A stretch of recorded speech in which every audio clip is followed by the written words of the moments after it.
ভক্তির লক্ষণ। অকপটভাবে ঈশ্বরানুসন্ধানী ভক্তিযোগ। প্রীতি ইহার আদি, মধ্য ও অন্ত। মুহূর্তস্থায়ী ভগবৎ প্রেমোন্মত্ততা হইতেও শাশ্বতী মুক্তি আসিয়া থাকে। নারদ তদীয় ভক্তিসূত্রে বলিয়াছেন, ভগবানে পরম প্রেমই ভক্তি। ইহা লাভ করিলে জীব সর্বভূতে প্রেমবান ও ঘৃণাশূন্য হয় এবং অনন্তকালের জন্য তৃপ্তি লাভ করে। এই প্রেমের দ্বারা কোনো কাম্য বস্তু লাভ হইতে পারে না, কারণ বিষয় বাসনা থাকিতে এই প্রেমের উদয়ই হয় না। কর্ম, জ্ঞান এবং যোগ হইতেও ভক্তি অধিকতরা, কারণ সাধ্য বিশেষই উহাদের লক্ষ্য। কিন্তু ভক্তি স্বয়ংই সাধ্য ও সাধন স্বরূপা। আমাদের দেশের সকল মহাপুরুষই ভক্তিতত্ত্বের আলোচনা করিয়াছেন। শাণ্ডিল্য, নারদাদি ভক্তিতত্ত্বের বিশেষ ব্যাখ্যাতাগণকে ছাড়িয়া দিলেও স্পষ্টত জ্ঞানমার্গ সমর্থনকারী ব্যাস সূত্রের মহান ভাষ্যকারও ভক্তি সম্বন্ধে অনেক ইঙ্গিত করিয়াছেন।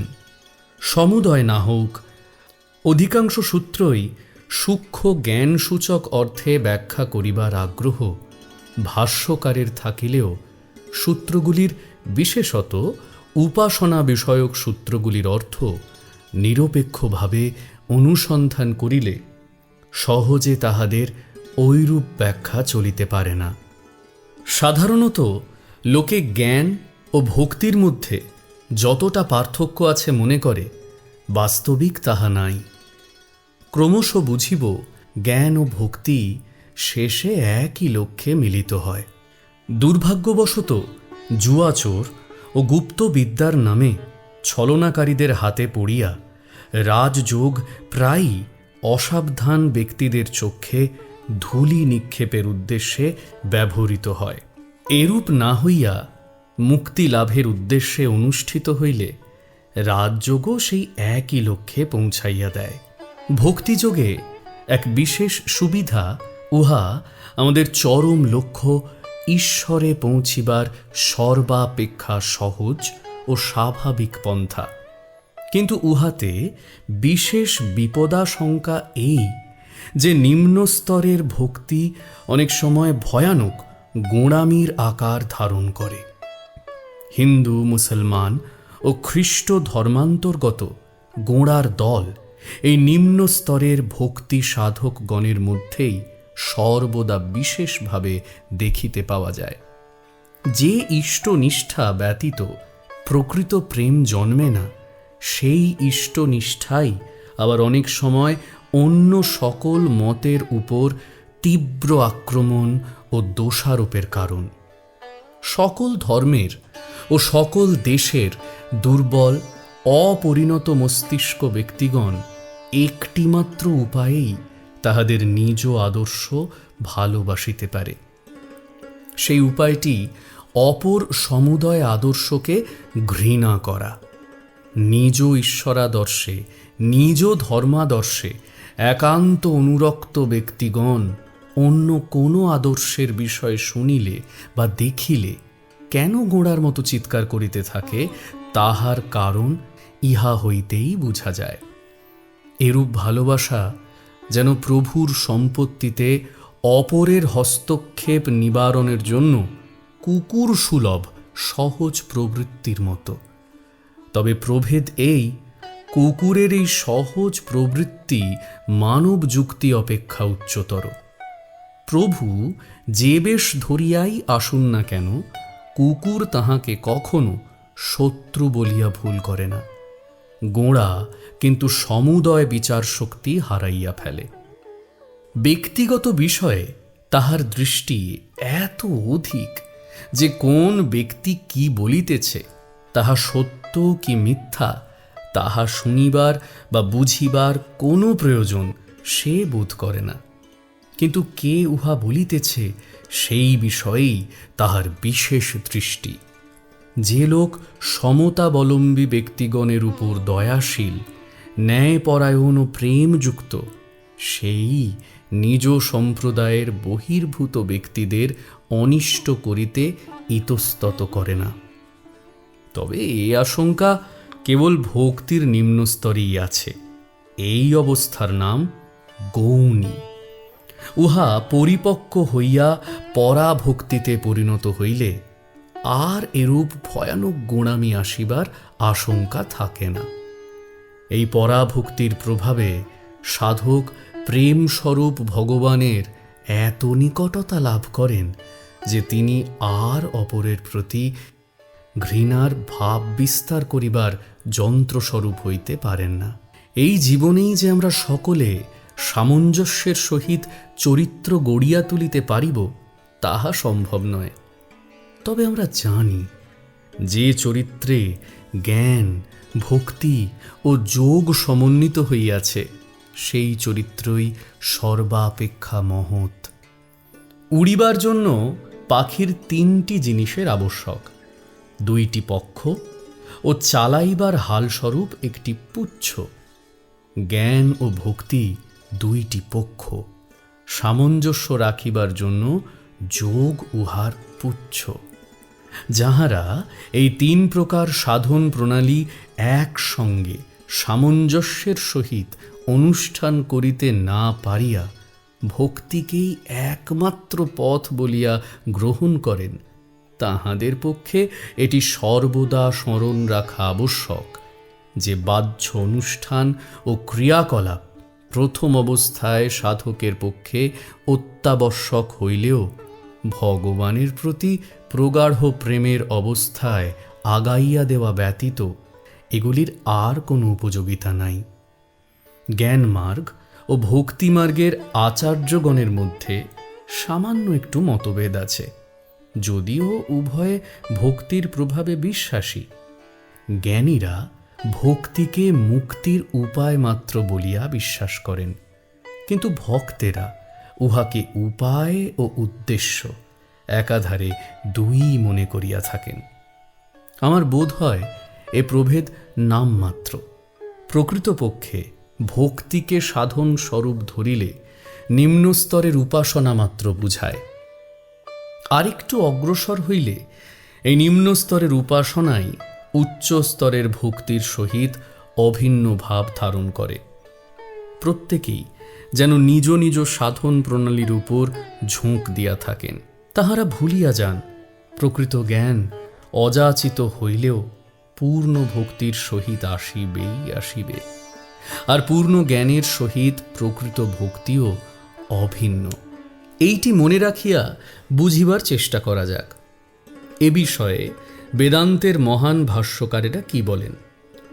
আবৃত্তি রস কৃদুপদেশাৎ এই সূত্র ব্যাখ্যা করিতে গিয়া ভগবান শঙ্কর বলেন, লোকে এইরূপ বলিয়া থাকে, অমুক গুরুর ভক্ত, অমুক রাজার ভক্ত। যে গুরু বা রাজার নির্দেশানুবর্তী হয় এবং সেই নির্দেশানুবর্তনকেই একমাত্র লক্ষ্য রাখিয়া কার্য করে, তাহাকেই ভক্ত বলিয়া থাকে।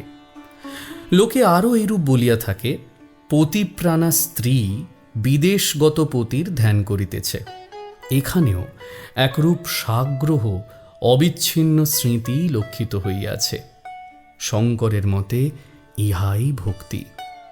আবার ভগবান রামানুজ অথাত ব্রহ্ম জিজ্ঞাসা সূত্রের ব্যাখ্যায় বলিয়াছেন, এক পাত্র হইতে অপর পাত্রে নিক্ষিপ্ত অবিচ্ছিন্ন তৈলধারার ন্যায় প্রবাহিত ধেয় বস্তুর নিরন্তর স্মরণের নাম ধ্যান। যখন ভগবৎ সম্বন্ধে এইরূপ অবিচ্ছিন্ন স্মৃতির অবস্থা লব্ধ হয়, তখন সকল বন্ধন নাশ হয়। এই রূপে শাস্ত্র এই নিরন্তর স্মরণকে মুক্তির কারণ বলিয়াছেন। এইরূপ স্মরণ আবার দর্শন করাটি সামিল, কারণ সেই পর ও অবর অর্থাৎ দূর ও সন্নিহিত পুরুষকে দর্শন করিলে হৃদয় গ্রন্থি নাশ হয়, সমুদয় সংশয় ছিন্ন হইয়া যায় এবং কর্মক্ষয় হইয়া যায়। এই শাস্ত্রোক্ত বাক্যে স্মরণ দর্শনের সহিত সমার্থক রূপে ব্যবহৃত হইয়াছে। যিনি সন্নিহিত, তাহাকে দর্শন করা যাইতে পারে, কিন্তু যিনি দূরবর্তী, তাহাকে কেবল স্মরণ করা যাইতে পারে। তথাপি শাস্ত্র আমাদিগকে সন্নিহিত ও দূরস্থ উভয়কেই দর্শন করিতে বলিতেছেন। সুতরাং ঐরূপ স্মরণ ও দর্শন এক পর্যায়ের কার্য বলিয়া সূচিত হইল। এই স্মৃতি প্রগাঢ় হইলে দর্শনের তুল্য হইয়া পড়ে। আর উপাসনা অর্থে সর্বদা স্মরণ, ইহা শাস্ত্রের প্রধান প্রধান শ্লোক হইতে দৃষ্ট হয়। জ্ঞান যাহা নিরন্তর উপাসনার সহিত অভেদ, তাহাও নিরন্তর স্মরণ অর্থে ব্যাখ্যাত হইয়াছে। সুতরাং স্মৃতি যখন প্রত্যক্ষানুভূতির আকার ধারণ করে, তাহাই শাস্ত্রে মুক্তির উপায় বলিয়া কথিত হইয়াছে। নানাবিধ বিদ্যা দ্বারা, বুদ্ধি দ্বারা এবং বহু বেদাধ্যয়নের দ্বারা আত্মা লভ্য নন। যাহাকে এই আত্মা বরণ করেন, তিনি সেই আত্মাকে লাভ করেন। তাহার নিকটে আত্মা আপন স্বরূপ প্রকাশ করেন। এ স্থলে প্রথমে শ্রবণ, মনন ও নিদিধ্যাসন দ্বারা আত্মা লব্ধ হন না বলিয়া পরে বলিতেছেন, আত্মা যাহাকে বরণ করেন, তাহার দ্বারাই আত্মা লব্ধ হন। অত্যন্ত প্রিয়কে বরণ করা সম্ভব। যিনি আত্মাকে অতিশয় ভালোবাসেন, আত্মা তাহাকেই অতিশয় ভালোবাসেন। এই প্রিয় ব্যক্তি যাহাতে আত্মাকে লাভ করিতে পারেন, তদ্বিষয়ে ভগবান স্বয়ং তাহাকে সাহায্য করেন। কারণ ভগবান স্বয়ং বলিয়াছেন, যাহারা নিরন্তর আমাতে আসক্ত এবং প্রেমের সহিত আমাকে উপাসনা করে, আমি তাহাদিগের বুদ্ধি এমনভাবে চালিত করি যাহাতে তাহারা আমাকে লাভ করে। অতএব কথিত হইয়াছে যে প্রত্যক্ষ অনুভবাত্মক এই স্মৃতি যাহার অতি প্রিয়, উহা ওই স্মৃতির বিষয়ীভূত পুরুষের অতি প্রিয় বলিয়া তাহাকেই সেই পরমাত্মা বরণ করেন। তাহার দ্বারাই সেই পরমাত্মা লব্ধ হন। এই নিরন্তর স্মরণ ভক্তি শব্দের দ্বারা লক্ষিত হইয়াছে। পতঞ্জলির ঈশ্বর প্রাণিধানাদ্যা সূত্রটির ব্যাখ্যায় ভোজ বলেন, প্রণিধান অর্থে সেইরূপ ভক্তি যাহাতে সমুদয় ফলাকাঙ্ক্ষা, যেমন ইন্দ্রিয়ের ভোগাদি, তক্ত হইয়া সমুদয় কর্ম সেই পরম গুরুর উপর সমর্পিত হয়। আবার ভগবান ব্যাস উহার ব্যাখ্যায় বলেন, প্রণিধান অর্থে ভক্তি বিশেষ যদ্বারা যোগীর নিকট সেই পরম পুরুষের কৃপার আবির্ভাব হয় এবং তাহার বাসনা সকল পূর্ণ হয়। শাণ্ডিল্যের মতে ঈশ্বরে পরমানুরক্তি ভক্তি। ভক্তরাজ প্রহ্লাদ কিন্তু ভক্তির যে সংজ্ঞা দিয়েছেন, তাহাই সর্বাপেক্ষা শ্রেষ্ঠ। অজ্ঞলোকের ইন্দ্রিয় বিষয়ে যেরূপ তীব্র আগ্রহ দেখিতে পাওয়া যায়, তোমাকে স্মরণ করিবার সময় তোমার প্রতি সেইরূপ তীব্র আসক্তি যেন আমার হৃদয় হইতে অপসারিত না হয়। আসক্তি কাহার জন্য? পরম প্রভু ঈশ্বরের জন্য। আর কাহাকেও ভালোবাসা, তা তিনি যত বড়ই হউন না কেন, তাহাকে ভালোবাসা কখনোই ভক্তি হইতে পারে না। ইহার প্রমাণস্বরূপ রামানুজ শ্রীভাষ্যে এক প্রাচীন আচার্যের উক্তি উদ্ধৃত করিয়াছেন। ব্রহ্মা হইতে ক্ষুদ্র তৃণ পর্যন্ত জগদন্তর্গত সকল প্রাণী কর্মহেতু জন্ম ও মৃত্যুর বশীভূত। তাহারা অবিদ্যার অন্তর্গত ও পরিবর্তনশীল বলিয়া সাধকের ধ্যানের সহায় নয়। শাণ্ডিল্য সূত্রের অনুরক্তি শব্দ ব্যাখ্যা করিতে গিয়া ব্যাখ্যাকার স্বপ্নেশ্বর বলেন, উহার অর্থ অনু, পশ্চাৎ ও ভক্তি, আসক্তি, অর্থাৎ ভগবানের স্বরূপ ও মহিমা জ্ঞানের পর তাহার প্রতি যে আসক্তি আসে, তাহা না হইলে যে কোনো ব্যক্তির প্রতি, যেমন স্ত্রী পুত্রাদির প্রতি অন্ধ আসক্তিও ভক্তি হইয়া যায়। অতএব আমরা স্পষ্ট দেখিতেছি, সাধারণ পূজা পাঠাদি হইতে আরম্ভ করিয়া ঈশ্বরে প্রগাঢ় অনুরাগ পর্যন্ত আধ্যাত্মিক অনুভূতির জন্য চেষ্টা পরম্পরার নাম ভক্তি।